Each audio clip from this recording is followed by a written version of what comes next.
Hi friend, नमस्कार. तर चला माझ्या नवीन एका रेसिपीमध्ये तुमचे खूप सारे स्वागत आहे. तर चला आज आपण बनवणार आहे अशी पुरी. तर तिखट पुरी बनवणार आहे आपण. तर बघू शकता तुम्ही एवढी छान, एवढी कुरकुरीत आणि एवढी खमंग बनती. तर चला तुम्ही दह्यासोबत खाऊ शकतात किंवा सॉससोबत खाऊ शकतात. एवढी छान आणि प्रवासामध्येही तुम्ही नेऊ शकतात. एवढी छान होती. चला तर मी त्याचं साहित्य काढून घेत आहे. तर बघा तुम्ही, मी 1 वाटी इथं गव्हाचं पीठ घेतलेलं आहे आणि थोडंसं मी छोट्या वाटीने 1 छोटी वाटीला सपाट वाटी रवा घेतलेला आहे. हे चिली फ्लेक्स आहे. तुम्ही तिखटानुसार टाकू शकता. तुम्हाला जेवढं आवडतं तिखट त्या हिशोबाने तुम्ही टाकू शकता. आणि आपण यामध्ये ना लाल तिखट पण टाकणार आहे. तर हे बघा, हे जिरे आहेत. जिऱ्याची आहे ही मेन म्हणजे पुरी, तिखट पुरी म्हणजे छान लागते खूप. म्हणून आपल्याला ही नक्कीच बनवायची आणि प्रवासाला नेताना तुम्ही नक्की बनवू शकतात ही, कारण की खूप छान लागते ती. आणि मुलांच्या टिफिनलाही बनवून ठेवू शकतात. 2-3 दिवस सहज राहते, खूप छान राहते. तर बघा तुम्ही, मी ह्यामध्ये तिखट, मीठ, हळद आणि बारीक चिरून कढीपत्ता पण टाकलेला आहे, कारण कढीपत्ता खाणं खूप चांगला असतो. आणि कोथिंबीर पण टाकलेली आहे. हळद आणि मीठ आणि चवीनुसार थोडंसं तिखट पण टाकून घेतलेलं आहे, लाल मिरची पावडर. तर बघू शकता तुम्ही, याला मी पूर्णपैकी छान एकत्र करून घेतलं अगोदर. एकत्र करणं झाल्याच्या नंतर याच्यामध्ये मी थोडंसं पाणी टाकून घेतलेलं आहे. आणि हा पीठ ना आपल्याला एकदम घट्ट भिजून घ्यायचं आहे, कारण की एकदम घट्ट भिजवल्यावरच्या नंतर ना याची पुरी खूप छान येते आणि कुरकुरीत पण बनती. जर तुम्ही पतली बनवली तर कुरकुरीत बनती, आणि थोडी जाडसर जर बनवली तर एकदम अशी कडक छानपैकी अशी फुगल्या जाती. तर तुम्ही बघू शकता, तर याला पिठाला ना मी असं गच्च एकदम फिट्ट बनवून घ्यायचं आपल्याला. जेवढं तुम्ही गच्च पीठ भिजवताना तेवढं छान असतं पीठ भिजवणं. पीठ भिजवणं झाल्याच्या नंतर आपण ह्यामध्ये आता थोडंसं तेल ॲड करून घेणार आहे.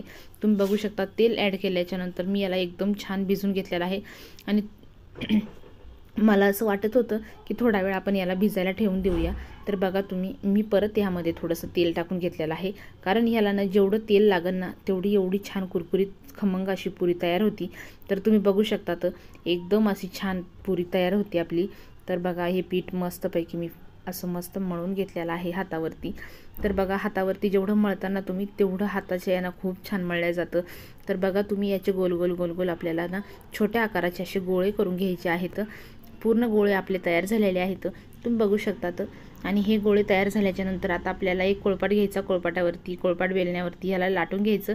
तर मी कोळपाटाला थोडंसं तेल लावून घेतलेलं होतं, कारण हे चिटकू नये म्हणून. आणि वरतूनही थोडंसं तेल लावलेलं होतं. आपल्याला याला हलक्या हाताने, एकदम हलक्या हाताने याला आपल्याला लाटायचं आहे. आणि एकदम छोट्या छोट्या अशा आपल्याला लाट्या बनवून घ्यायच्या आहे. तुम्ही बघू शकतात, इतक्या मस्त मी अशा छोट्या छोट्या बनवत आहे. आणि अशा झाल्याच्या नंतर आपण एका याच्यामध्ये पूर्ण बनवून घ्यायच्या. पूर्ण बनणं झाल्याच्या नंतर मी तुम्हाला दाखवते. बघा, मी त्या ताटातही बनवून घेतलेले आहेत. आणि जे आपण उंडा असं छोटे छोटे गोळे केलेले होते त्याच्यातही आपण पूर्णपैकी बनवून घेतलेलं आहे. आणि तुम्ही बघू शकता, तर मी गॅसवरती ना, बारीक गॅसवरती ते पुऱ्या बनवूसर बारीक गॅसवरती तेल ठेवलेलं तापायला.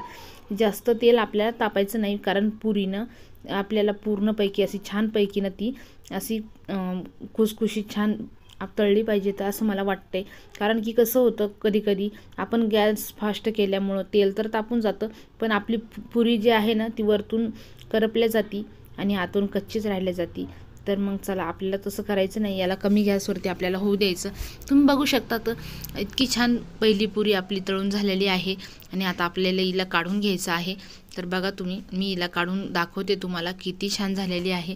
तर बघा, आणि ही जाऱ्यावरती आपल्याला काढून ठेवायचं, म्हणजे याच्यात जे तेल असेल ना तर ते तेल गळून जातं. तर बघा तुम्ही, मस्त आपल्या अशा 2 पुऱ्या तयार झालेल्या आहे. आज अशाच पुऱ्या आपल्याला पूर्णपैकी व्यवस्थित तळून घ्यायच्या आहेत. तर बघा तुम्ही, मस्तपैकी ह्या पुऱ्या तळलेल्या आहेत आता. आणि पुऱ्या तळल्याच्या नंतर आता मी एका ताटामध्ये तुम्हाला काढून घेतलेलं आहे. तुम्ही यासोबत सॉस किंवा अशीही पुरी खाऊ शकतात, किंवा यासोबत दही घेतलं तरीही चालेल. तर बघा, आमची इथे दही आवडतं म्हणून मी दही घेतलेलं आहे.